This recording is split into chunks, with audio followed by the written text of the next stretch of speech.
To Israeli police, it's almost as bad as a weapon.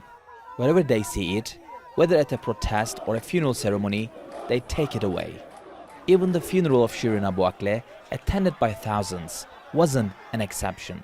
But Israeli universities have enjoyed relative freedom until now. Recently, Eli Cohen from the leading opposition party Likud sponsored a bill banning so-called enemy flags, including that of Palestine. And it's now before the Knesset for a preliminary hearing on Wednesday. Palestinian students in Israeli universities say that it's an attack on their identity. The proposal on the table is the result of governmental fear. As long as they see the youth, girls and boys active in the streets and raise their flag, they are afraid of this. They want to separate us from our national identity and symbols.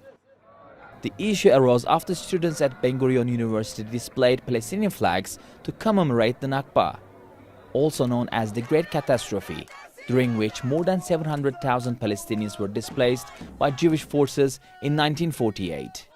Right-wing Israelis took exception to this. But under Israeli law, waving Palestinian flags in Israel is not a crime. In 2003, the Israeli Supreme Court allowed Arab political parties to broadcast election ads that featured Palestinian flags, arguing that it was protected by freedom of speech. In 2021, the Magistrates Court in Jerusalem ruled that a protester who was arrested for waving a Palestinian flag should be released, finding he had committed no criminal act.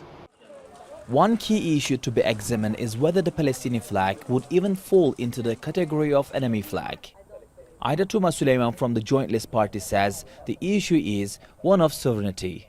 It's a very dangerous step that this government is doing, adding to other things that they have been deteriorating the situation with. It's delegitimizing the Palestinian flag. It's delegitimizing whoever wants to raise this flag or to hold it.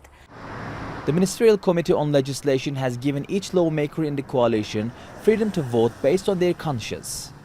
With right-wing parties in the coalition, the bill is expected to pass the preliminary hearing, and if it is signed into law, Israel will be one step closer to scrubbing Palestinian symbols of identity from its institutions.